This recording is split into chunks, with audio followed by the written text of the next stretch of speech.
Hello, good evening, everyone, and welcome to one of the first events of the Writer's Bloc for 2021. I'm Alice, and I am the project manager for children and young people here at Writing on the Wall. And I'm really honoured to be able to be chatting with the amazing Patrice Lawrence.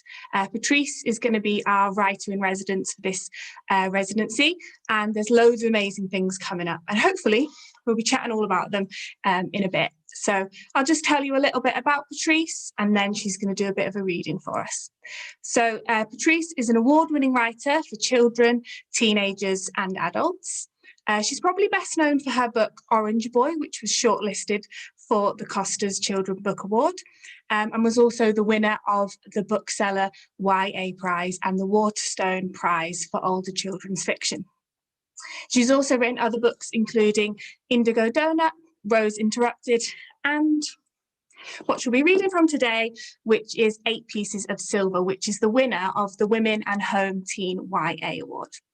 Patrice also worked for more than 20 years in the non-for-profit sector, promoting social justice and equality. So hopefully we'll get a chance to chat to her a little bit about that as well in our chat. And also this year, she is a judge on the Costa Book Award. So Patrice is going to be reading a little bit from her book, 8 Pieces of Silver, and then we're going to be having a chat about her work, about the book, and what to expect from her time on the Writer's Block. So without further ado, I'm going to hand over to the wonderful Patrice. Good evening. I hope you're well. So I'll start off by reading just a little bit of 8 Pieces of Silver. I always think about that, actually, still getting used to all these Zoom interviews, that rather than sort of balancing it precariously on my radiator, I should have it ready to brandish, but brandish it is without like knocking everything that's precariously balanced over the table. So I'll read from the beginning. 8 Pieces of Silver is about a girl called Bex, and she's 15 or 16, I can never remember. She probably had a birthday in it. And her older sister, Silver, who's 18. Bex's mum has married Silver's dad, so technically they're stepsisters, but we don't do that in our family. Everybody is sister or brother. The parents have finally got to go on honeymoon, and Silver has taken them to the airport, but she doesn't come back. So Bex has got to go into the forbidden territory of her older sister's bedroom to find out what's happened. So I'm just going to read a little bit from the beginning of it. Bex, Mum said, fix up. Don't complain, just fix up. We've been clearing up after you for 15 years.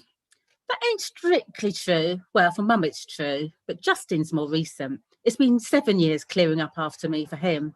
Anyhow, I got home from school and found toast and Marmite balanced on the edge of the table. The cornflakes box knocked over like the cereals trying to escape.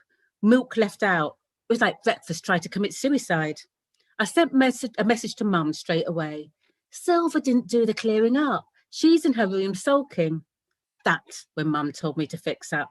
When I replied, she said the plane's taking off and a steward's walking towards her with a look on his face.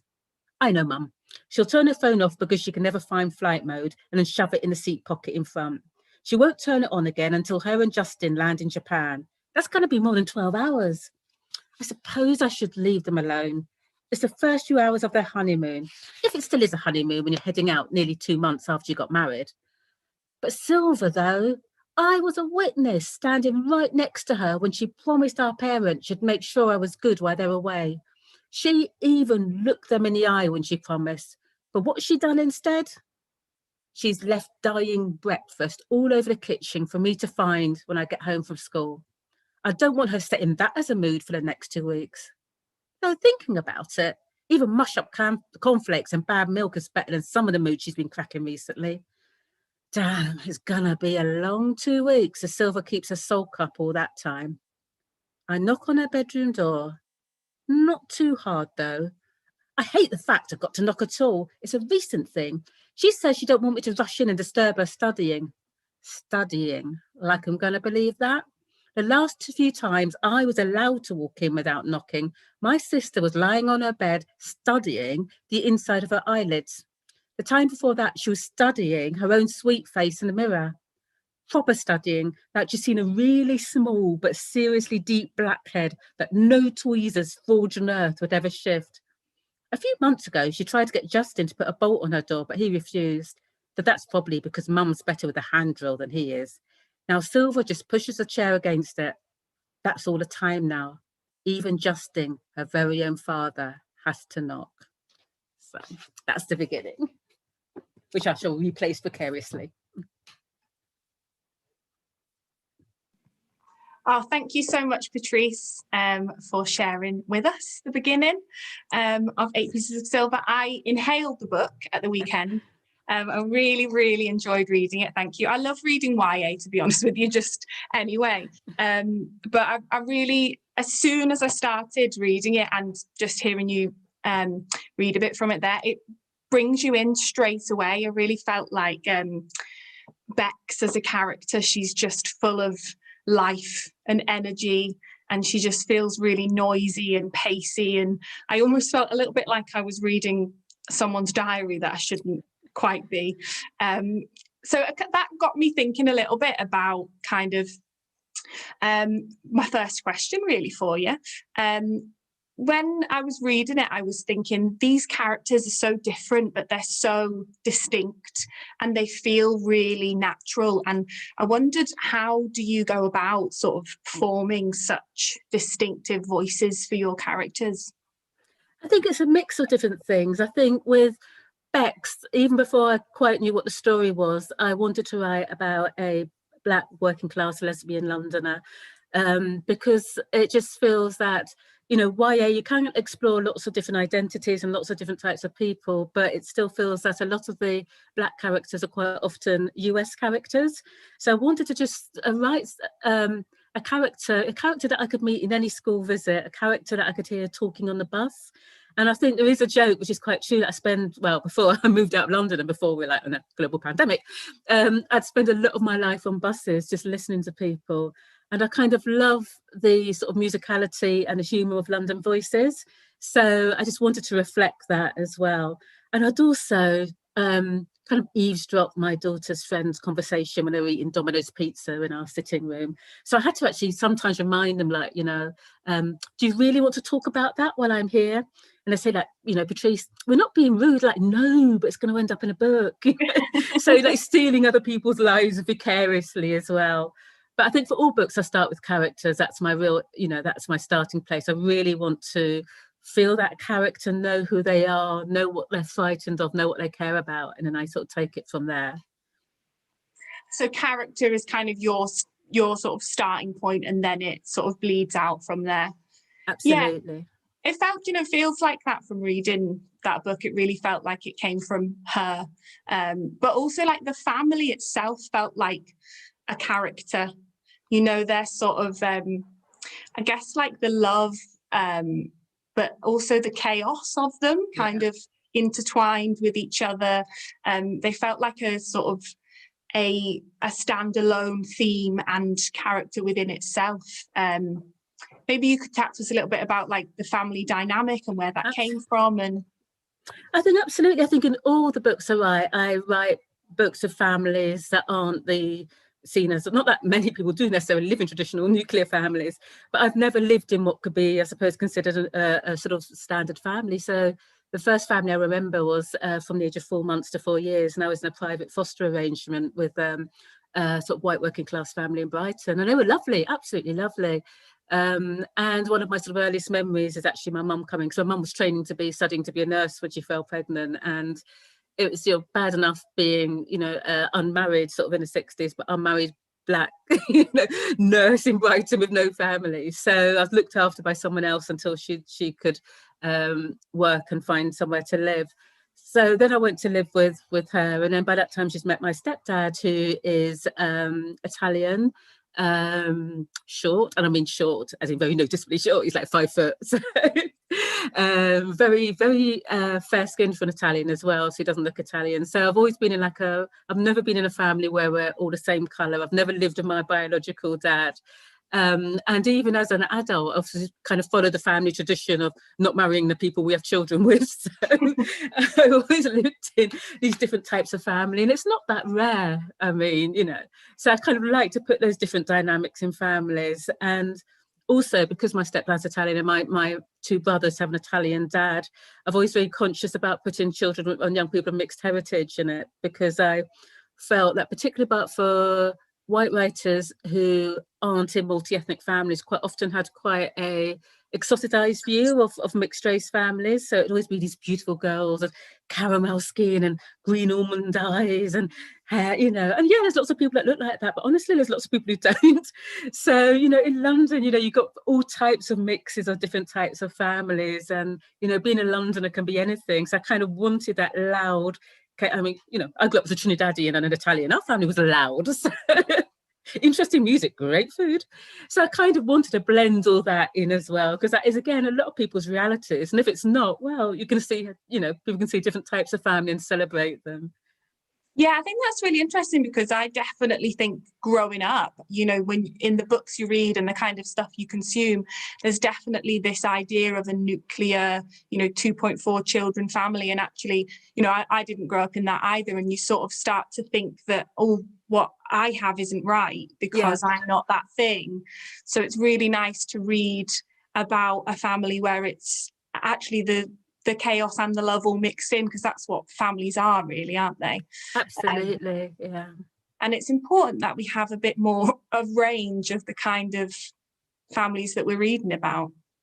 Definitely. And I think in sort of Indigo Donut, Indigo is a foster child living with her foster mum, and Bailey, and that lives with his mum and his dad, but it's a sort of, I want to do like a middle class mixed race family. So his dad's black and his mum's white. They're sort of very Guardian reading, kind of liberals with secrets, So I think, I'd really like to draw on my own experiences of family, because you're exactly that right. I never felt ashamed of my family. I never necessarily felt my family was wrong, but I never always felt the absence of what my family was in everything I read or saw on television. Or if it was a single parent family, for instance, it was always something that was wrong with it. Or if it's a family that's not got much money, as Bex's family got, it's either going to be something like Benefit Street, or it's going to be working class people, or all rubbish, or all of that stuff. And it's just so not what we know. So for me, it's really important to address that balance, particularly for both the young people from those backgrounds can see themselves in good ways, but also the people who aren't from those backgrounds and might buy into some of the more insidious sort of media messages about them.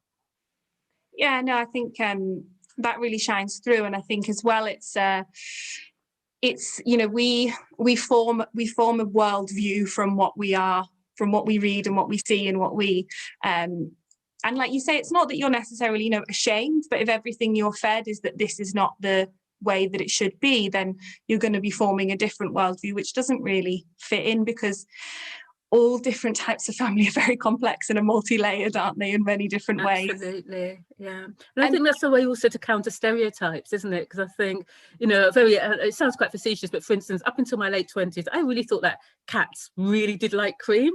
And it's only in my late 20s that somebody told me that cats are lactose intolerant. But every cartoon I'd ever saw, there's a whole expression, a cat who got the cream, they don't like cream. But, we absorb those messages from funny places, and some of them actually are more destructive. And I just think books are such a fantastic way to counter some of those messages.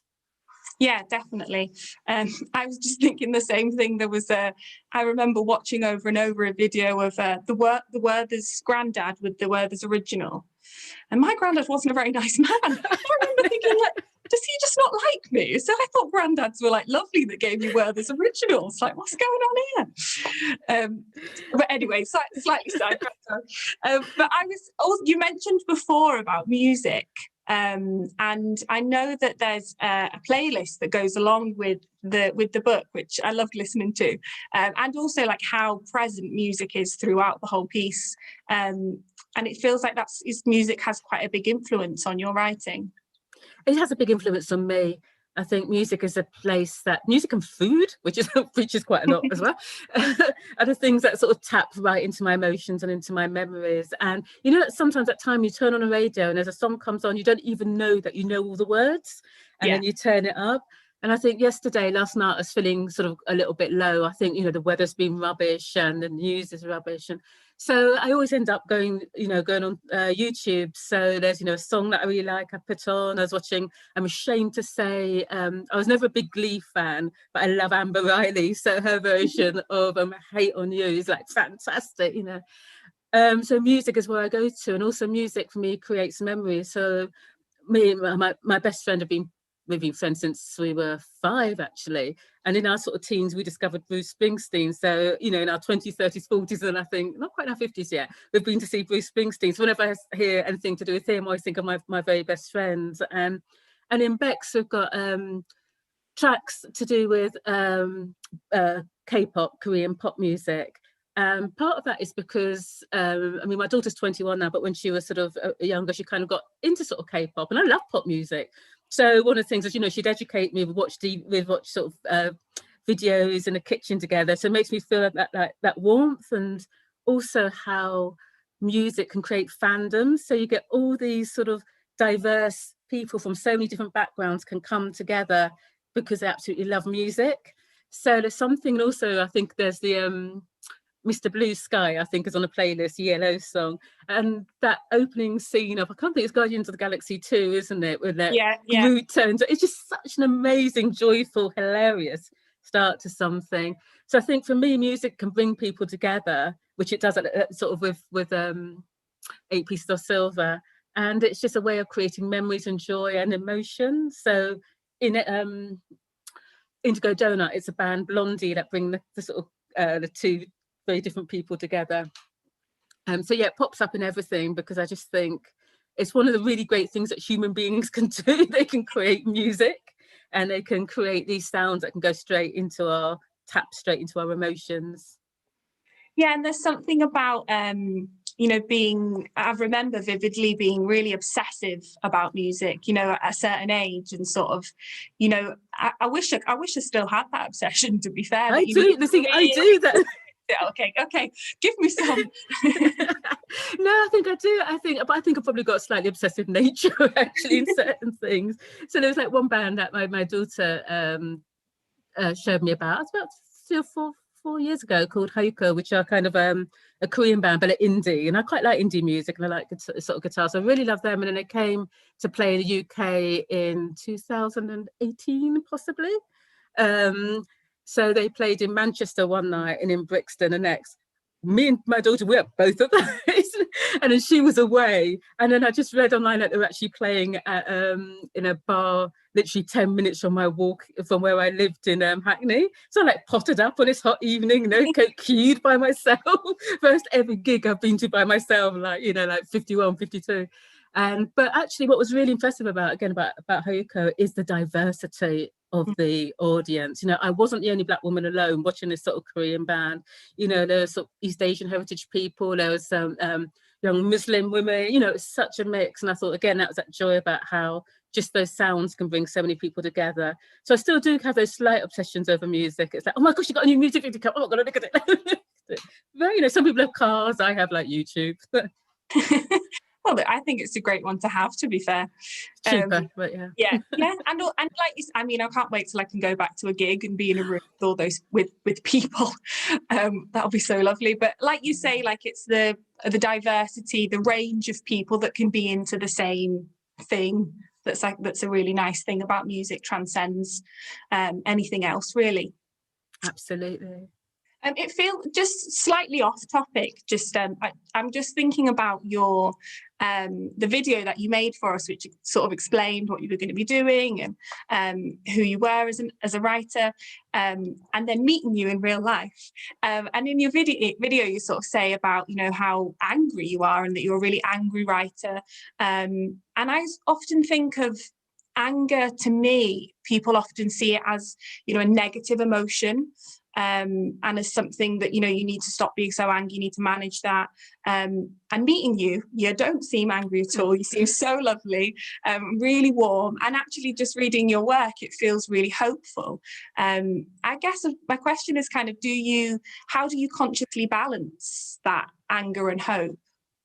I don't know if I do very well, and I think particularly, I suppose, over the last year, it's also very hard to sometimes process what I'm feeling anyway, because it kind of comes in waves, particularly around sort of hope and around, so, you know, we had like this sort of Joe Biden inauguration sort of last week, so that kind of felt hopeful. But as I was sort of looking at it, the BBC COVID figures were scrolling underneath saying that the most deaths at the beginning. So I think everything just feels clashing at the moment. And I actually don't want to lose my anger, because my anger just feels about the lack of, you know, about social justice. So one of the books that has just been published through Barrington Stoke is called Rats, and it's Barrington Stoke and Oxford University Press, OUP, have come together to produce a series of books for reluctant readers who are age about 13, so also dyslexia friendly. But I'm writing about a boy called Al who's 13, and he's angry, but his mum has been in prison because she was struggling with drugs, and she came out and then she was shoplifting to try and get some supper, because what with universal credit and this, that, it's just an impossible situation, and she's caught and ends up on recall back in prison. And but then he finds community on his block. So again, it's an issue about how people forget how people who haven't got much money and also working class communities can really support each other. The people that you don't expect can really, really support each other, and that never kind of makes, you know, the news.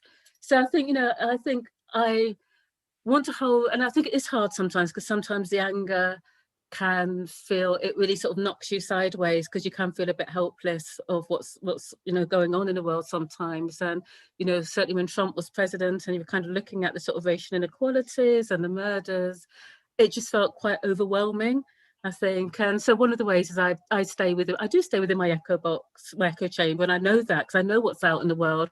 I want people who are nurturing, that we can nurture, you know, each other, and we can find ways through writing and chatting or whatever else we can, you know, whatever little thing we can do to try and change our little bit of the world, I think. And writing for me is that outlet, as well as singing loudly to pop songs when nobody's around. But you know. No, I think that's really nice what you're saying about community, and I think that's hopefully what we try and do here at Writing on the Wall as well, is, you know, is build a sense of community with people, and you do often find that. I remember my dad once said to me, always look to the people that are helping, you know, because I think you can be so overwhelmed by all the badness and the greyness in the world, and actually there's always someone helping someone out, and you do often find that it's the people that have the least that are doing that are helping. Absolutely. I think there was a while when my daughter was very little, about 3 or 4, and I was a sort of single parent on the sort of block on the estate, which actually I based sort of rat on.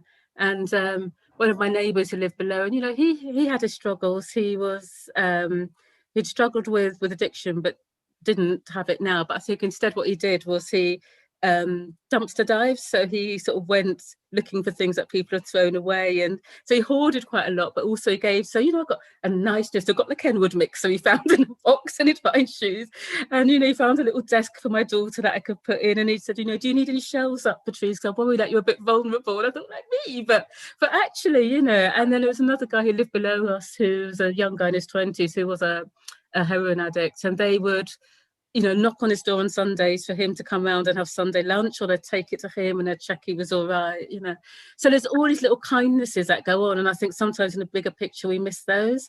So sometimes, again, with that anger, I've got to remember there are so many little kindnesses, and you see them, you know, even in London, which people say, you know, is a harsh city, but actually you'd see little kindnesses all the time. You know, somebody who's homeless and asking for change, and somebody, like, I can get you a sandwich as well, do you want a coffee? You know, you see that all the time.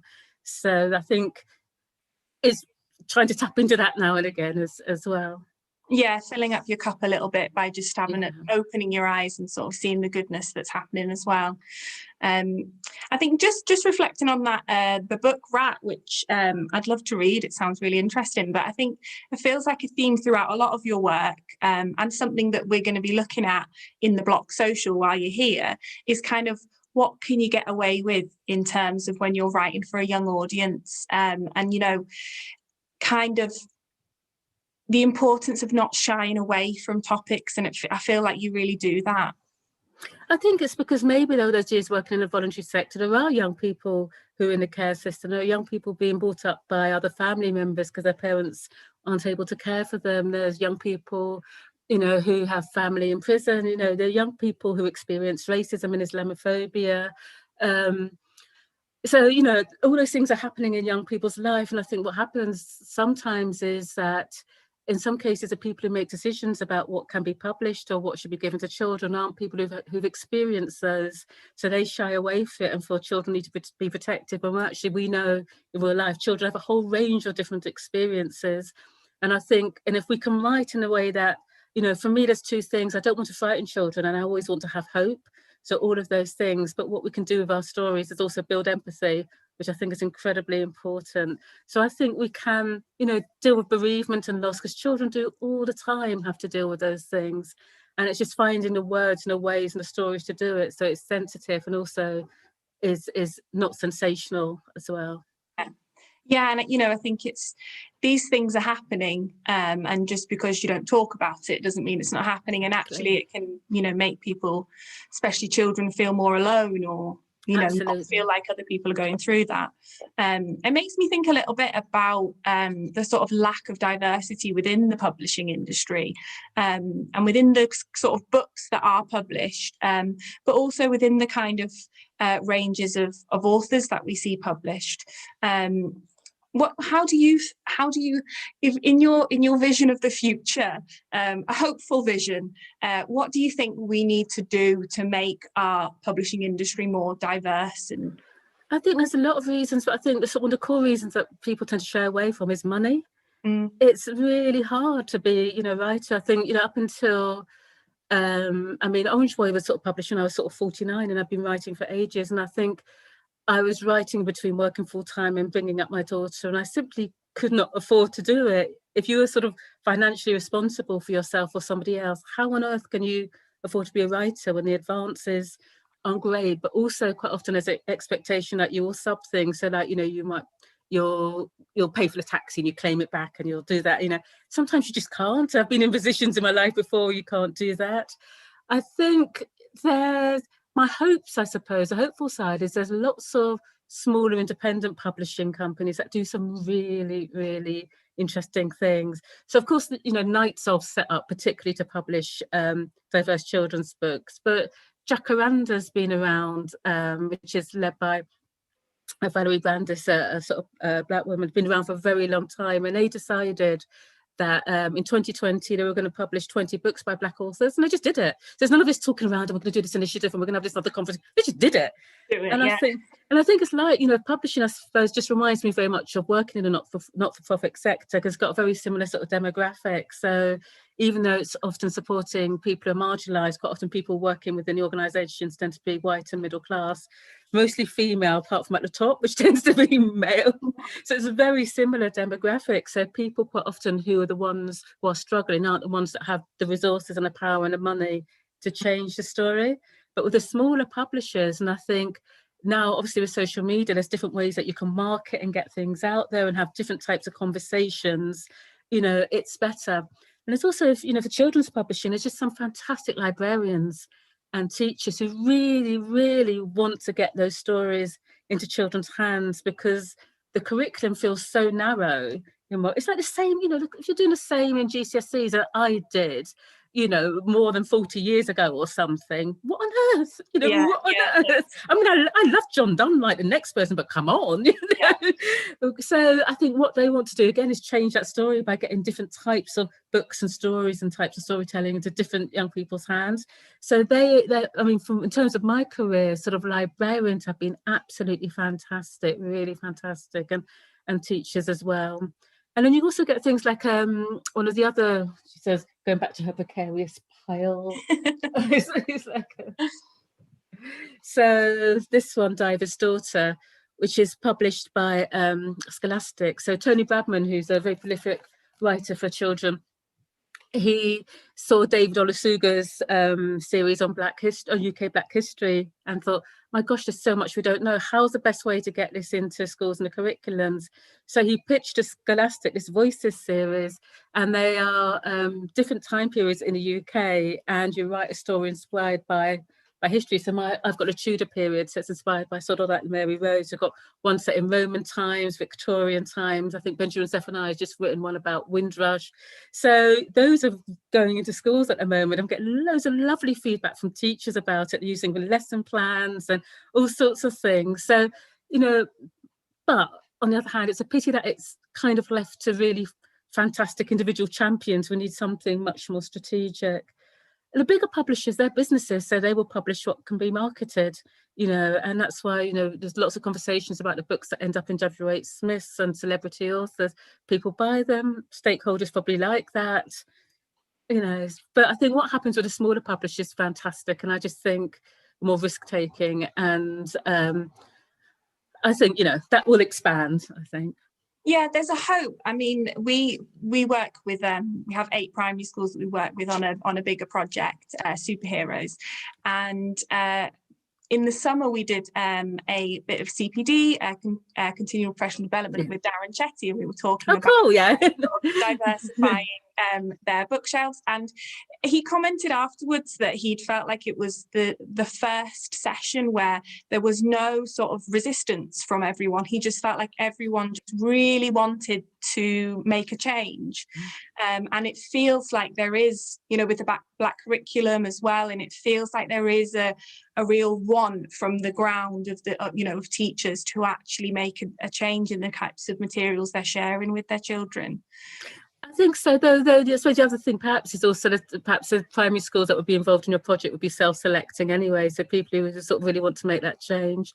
I think there's a part of me that's quite sad then, a big movement came after like the murder of George Floyd. You don't think that, every time there's been change, whether it's the sort of murder of Stephen Lawrence or Anthony Walker or Victoria Colombier, there's a policy change, but it shouldn't have to take the murder of a Black young person or adult for policy change to happen, when these conversations have been happening from before I was born, let alone, before the children in school was born.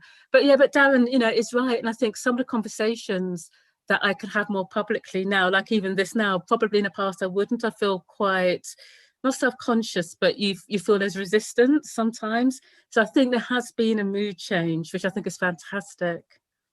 It makes me think of I've read the piece that you wrote for the Pen Transmission, really lovely piece that you were writing about the death of your father, who was part of the Windrush generation, and it feels like that, that's sort of reflective of that idea that we listen to the stories about Black people when someone's died or there's death involved, and I wondered if you could share with us a bit of why you felt it was important and why you wanted to write that piece, and a little bit about where that came from.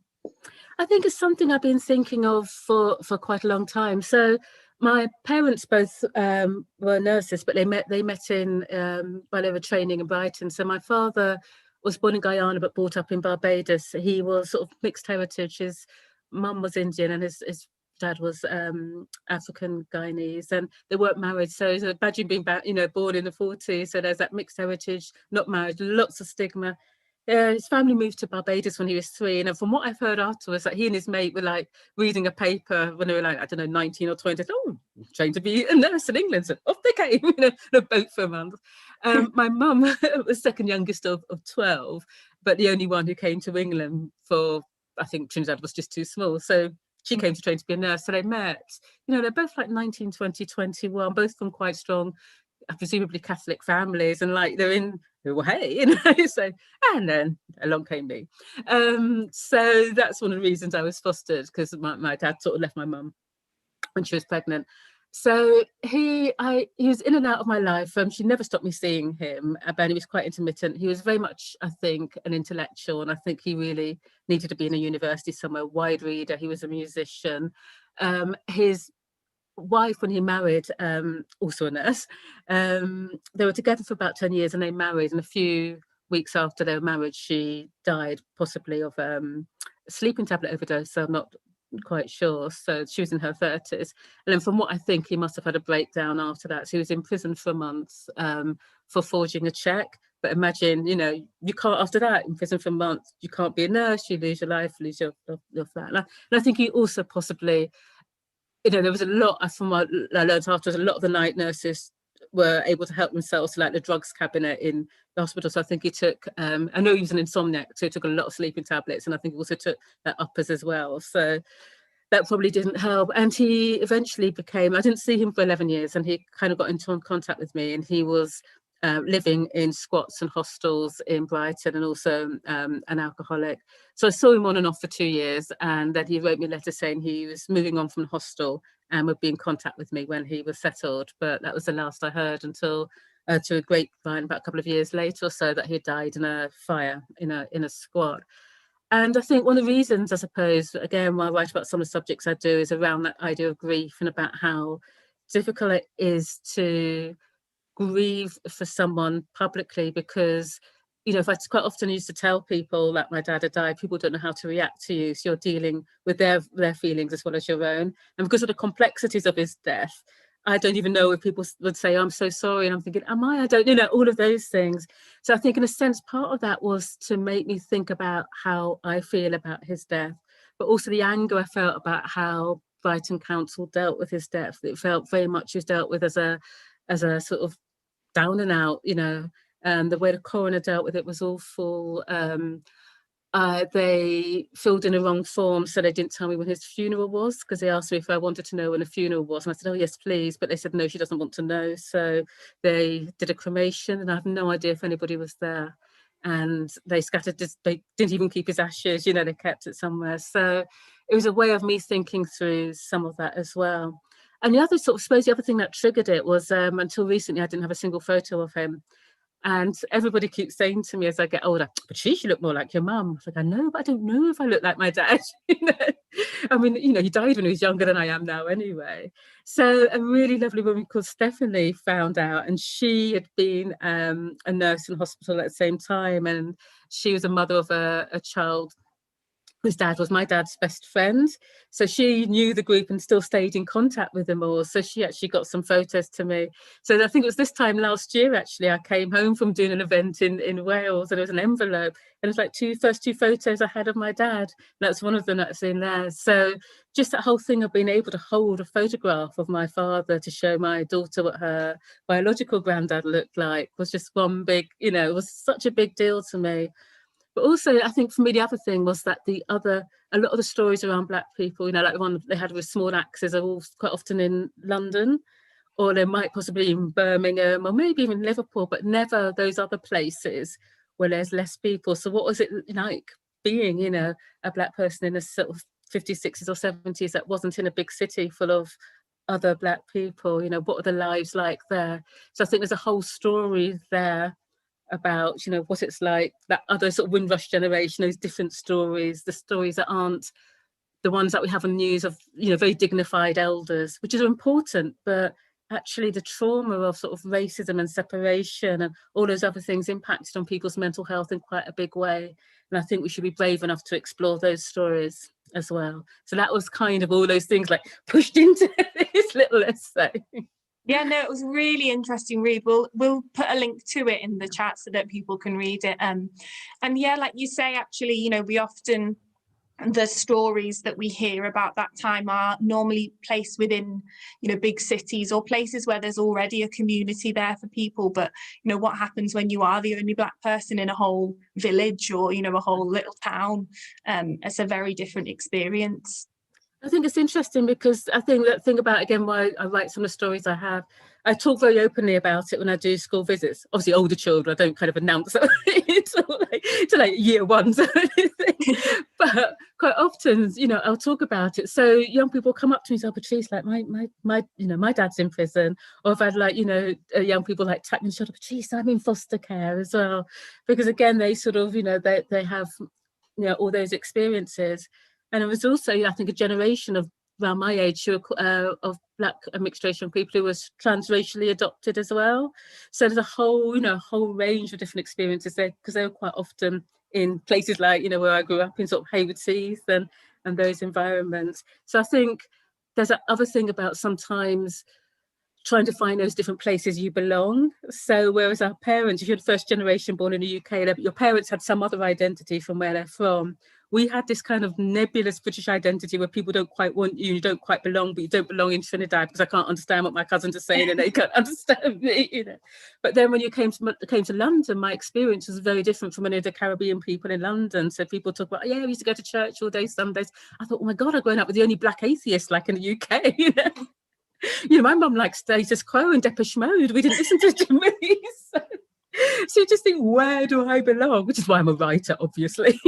So. Yeah, well, there it does. I think it's making sense, isn't it, of your place in the world, and also, you know, recognizing that other people might need to hear about that as well. And it gives, especially young people, it gives them an understanding that, you know, of what their place might be and who they are, and they can put themselves in different worlds. Which does bring me on. Oh, go on. I was just going to say, I did an event in sort of a school in Birmingham. I think it was last year, or the year, but obviously it wasn't last year, the year before. And then two young people of colour, I think one of African heritage, one of Asian heritage, came up to me. Both of them have been brought up in Italy, because I talk about how my stepdad always says I'm his daughter, because he brought me up since I was 4. But people were like, look at him, and they look at me, and they just completely got it. So I think it's that sense about young people feeling very seen as well, and validated. Yeah, definitely. And actually, one of your workshops that you're doing with us is kind of about changing the world through your writing. I wondered maybe if you could tell us a little bit about that workshop and what people might find during it. I'm not sure yet, but basically it'd be a series of exercise. I think because I start with character, I would like us to think about how we develop a character, but then how, for instance, because I always have an issue. There's always something that I really want to explore in my sort of character. So how do we create a character and then explore an issue through that character and their story and their trajectory? So it'll be a series of exercises that will help us do that. And we can also think about different formats that we can use to write. So one of the things that I must dig out of my sort of the weird drawer from under my bed is when I do workshops, I have a teenage diary from when I was 13 that one of my brothers found out of nowhere, which is kind of mortifying. Though part of it is I'm still the same, like, oh, I'm obsessed with music, uncool music. It's always uncool music. But you know, we use that as well to look at the different ways of formats so we can tell our story. You can write lists, you can do diary entries, you can do maps.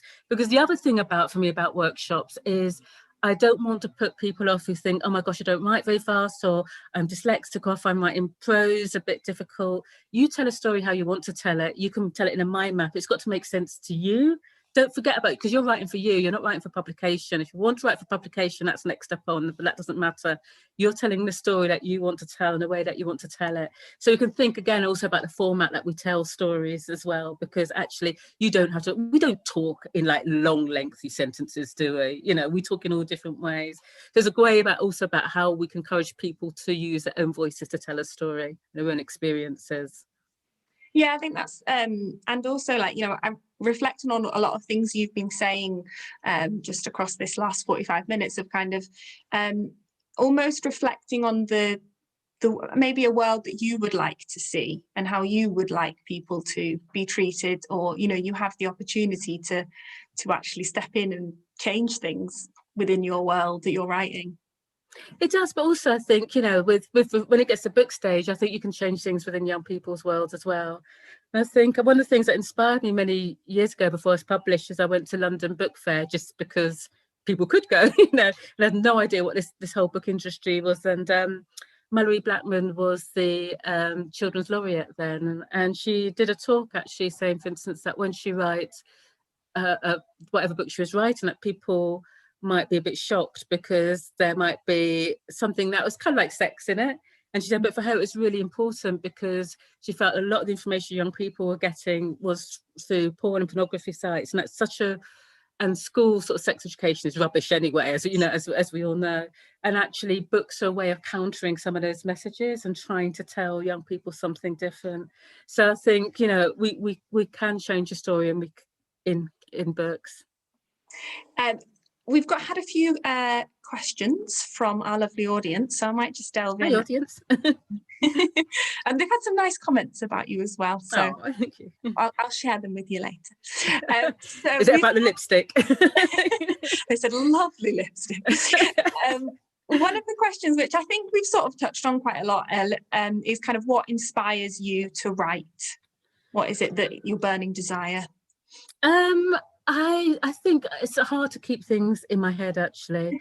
But I think and when I was young, I mean, I always wrote when I was little. I think a lot of it was my way of making sense of the world. And actually, even though my mum is a massive reader, but she read, I suppose, the books that you can consider classics, most of which are written with a slightly sort of empire-like tinge them, but you read them because that's what you read.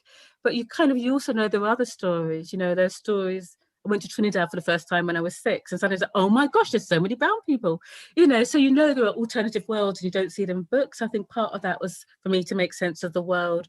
And I just think the other thing literally is that for me, everything is a story, and it's really hard. You can see two people on a bus having a conversation. Oh, what are they having a conversation about? Oh, I wonder why they're wearing that. I wonder if they did that. So it's always in there, and it's compulsive. And I used to tell stories. My brothers are much younger than me, so I used to tell them a lot of stories as well. So I think it's just my thing. I think my brain is always, maybe it's just my way of thinking. I don't like real life. I can make up a story about a giant purple rabbit now, but I did. My brother still has therapy, but If I like this, I'm trying to think of the answer for myself. If you could only read one book for the rest of your life, what would it be? Oh my, I don't know. I think what it would probably have to be would be a book that I've struggled to read that everybody says is a classic. So it might have to be something like James Joyce's Ulysses, actually, because I actually didn't read up to page 523 before I sort of gave up before reading the other 400 pages. But I think it is one of those things that actually is so dense, and there's so much in it, and I think there is real poetry in there, and I think also the sense of place, and I love books about a sense of place, and it finishes in a woman's voice as well, so she's got some agency. So I just think if I actually did have a chance to read it and reread it and reread it, I'd pick up something different from it each time. And it was also possible, and also again that sense of voice, which I really love. It would also probably make me for more risk-taking with my own writing, though probably be unpublishable, but still be more risk-taking. Is that something that you think about when you're writing, when you're first getting an idea down, or at what stage do you think about the publishing side of it and how publishable it'll be? Well, it's interesting with Orange Boy, I never expected it to be published, so I just wrote it. And it nearly wasn't. I think, I always tell the story that, only one editor who was covering somebody's maternity leave and one publisher wanted it. And it's not, necessarily to do with the quality of the writing, as I think many people who received it couldn't find it relatable. They didn't find it was sort of a young black boy's voice, dealing with that as something that was relatable to them. And the editor who did was somebody who grew up in London and was passionate about telling different stories, so I had to convince, sort of everybody else. So I think because of that, I think I can only write the stories that I really love writing. I can't write other stuff. I have to feel that you spend so long with, those characters. I think it's difficult. So, there were some very pragmatic things, you need to cut down on swearing. And if you're going to put swearing in, put it, a bit later. So like the booksellers and the grandparents, actually my mum swears like a like a soldier, but anybody else, so you put those at the back. For me, it's one of the things that's really important around young women and agency over their bodies. And so, as a message that I really want to give my stories, I really sort of think hard about that. There's many things, and I think, when we talk about writing other voices that I wouldn't write about because they're not my stories to tell. So in 8 Pieces of Silver, I wanted to write Black working class lesbian, but I'm not a lesbian, so I don't think I know writing coming out story isn't my story to tell, because I would just be asking other people and then monetizing the stories. I feel quite uncomfortable about that. I think, I know I couldn't write a American character because America just completely baffles me, and I just also just the details of America, everything, the guns, and I'd be so judgmental and stereotyped about it. I just couldn't actually sort of do that. But I think, and like I said before, I always want to have hope in my books. I don't want to you get through 240 pages, like, oh my gosh, it's like Hamlet and everybody dies, So for me, hope is incredibly important in stories for children and teenagers, and for me, actually. Yeah, I was going to say for everyone. Yeah, we all need a bit of hope, please. I think that's partly why I enjoy reading, YA books, because there always is a bit of hope in there, or, yes, I think that's partly why that they sort of sing to me. And we've got 2 questions which I think kind of weave into each other a little bit. So one's kind of, how do you hone your craft? And the other one is, during lockdown, what did you do to kind of help you focus on your writing, and how did you find writing during lockdown? I mean, yeah, I think the first one is about, I think, 15 years ago, I was invited to apply to join a writing group. So they used to meet in sort of Hackney, where I was living at the time. And it's quite a strict group. So you have to be writing for publication and reach a certain level. And then you get invited to sit in on a session. And if they liked you and your work was a certain standard, they invited you back. And it was tough, but I learned, and I still learn so much from that, because you learn as much from critiquing other people's work as you do from having your own critiques. So I didn't really know much about point of view or about, all sorts of all the mistakes that, early mistakes people make when they're writing. I'd make all of those. And it's just through that process that's really, and we still, all of us still, we had a meeting on Thursday, so I still submit work to my writing group. And now I might ask specific things like, does this voice work? What do you think might happen next? Does this character feel like a stereotype? But I really need that sounding board of honesty, I think, to help me do that. And I also, as people say, I read critically as well. I don't want to, because I really love reading. But there's sometimes you see things in books like, oh my gosh, I do that as well. That's why I shouldn't do that. But primarily it's my writing group, and I do still buy a few books and look online. So I think when I'm thinking about structure, for instance, other things that can make my life a little bit easier to sort of do that. In terms of lockdown, I think like a lot of people, I struggled in the beginning to both read or write anything, and so I was under a deadline. It took me a long time to sort of get back into it. So I was sort of after that with Silver, but I read lots of non-fiction. So I read books about Georgian London, because I want to write something set in that period, but it felt like no pressure because I was just actually reading it. And I read things like Mudlarking by the London Mudlark, about the stuff that's in that she finds in in the London Thames foreshore. And I listened to a heap load of audiobooks. I mean, Audible made so much money from my extra credits of that the last year. Loads of audiobooks, primarily fiction. And the only way I felt, and again, as I think about stories, I think the only way, I didn't have the concentration span to read things because my head was like this. And the only way I could have fiction was somebody telling me a story. So I listened to lots of audiobooks, and still on that now, actually. And I found that really comforting, but also still my mind was thinking, so did that work as a chapter? So really? Oh man, I didn't see that coming. But everything, for 8 Pieces of Silver, I rewatched all the Marvel films. Oh, that was so tough. But again, even watching a film, you can think about the arc of the film, the characterization, the consistency, the voice. Would they say that? Would they do that? So my mind's always going, because I think that feeds back into how I write. There's someone actually has asked, how much research do you do for your stories? Which I think, obviously, watching Marvel films, but in general, kind of when you're researching for a book, how long do you give yourself? I do loads, but then I'm quite geeky and end up going down into a vortex. So thinking about 8 Pieces of Silver, one of the things that started it off, there was a Guardian review of a book called The Incurable Romantic, and it was like a case book by I think a psychiatrist or psychologist. And it was over about 20 years, some of his cases that dealt with issues to do with love or romance or sex. And the one that kept being printed in the papers was about a woman who was in her 50s who had a dental operation, and then woke up and that she was madly in love with her dentist. So she'd been she's married, happily married, but absolutely something had changed. And then another case study was about a guy who was in his 30s, and his wife found that he'd seen an escort, but it turned out that he basically was spending a lot of the business money on seeing escorts. And for him, it was actually more about take the women for meals and look around flats with them. And his thing was he was obsessed with people falling in love with him. So it's kind of what happens when somebody's obsessed with excessive love, falls in love with somebody who's obsessed with people falling in love with them, and that formed that.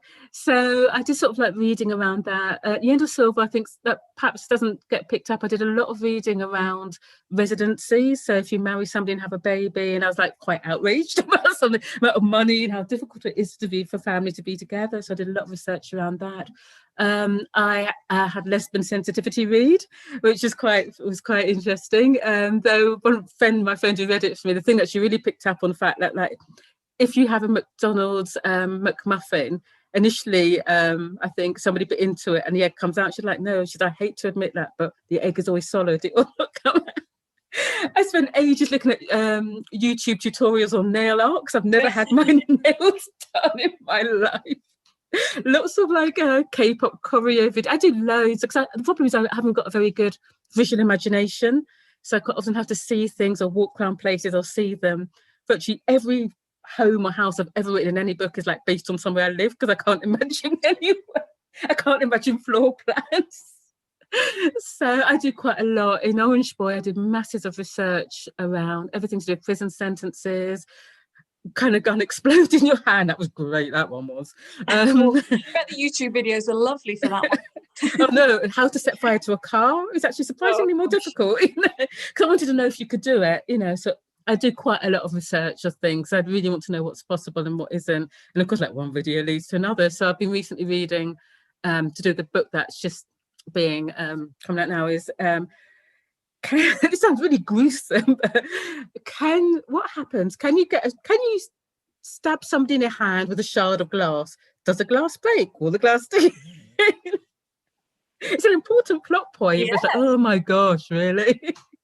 No, but that's important, isn't it? Because the smallest thing can pull you out of absolutely reality of it. So yeah, it's really important. And we're rapidly running out of time. It's been really, really gorgeous to speak to you. And maybe just to round off, what you just mentioned, you were working on something there. So what is it that you are working on at the minute?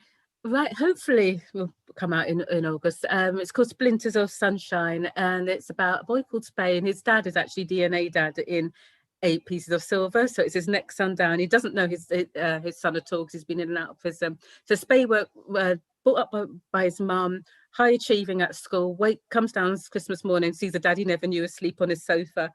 And they go on a road trip to find Spay's sort of childhood friend, Dee, who's been caught up in like the county line sort of drugs thing. So it's about the road trip between a father and son getting to know each other, but also about his friendship with Dee, where he really needs to redeem himself. But also got lots of wildflowers, because wildflowers are her thing, the way she articulates each other. And a spot of Queen, of course, because, Don't Stop Me Now has to be in there somewhere. Got to have a bit of music in there. Absolutely. Well, thank you so much, Patrice. I could chat to you all night. It's been really lovely to speak to you. And I can't wait for all of the workshops and one-to-ones. I think that are all sold out now, to be honest. But thank you so much for chatting with me. Thank you. We will see you again very soon. I will just say thank you to a few people. So thank you so much to Patrice for chatting to us there. Thank you to the WOW team for doing all the tech and everything. The Writer's Block, Patrice is with us for the next 3 weeks. We have workshops, we've got one-to-ones, we've got Bloc socials. So have a look on our website and see what's coming up and what you can get involved in. And there's also going to be some stuff for schools and young people as well. So keep your eyes out for that too if you're interested. The Writer's Block is made possible by the National Lottery Reaching Communities Fund and the Liverpool City Region COVID-19 Emergency Funding, and also the Steve Morgan Foundation. And throughout the rest of this week, there's going to be Right Here, Right Nows live on our YouTube. So please do check out those. Thank you ever so much, everyone. And I hope you're keeping well in this lockdown and look after yourselves. Thank you.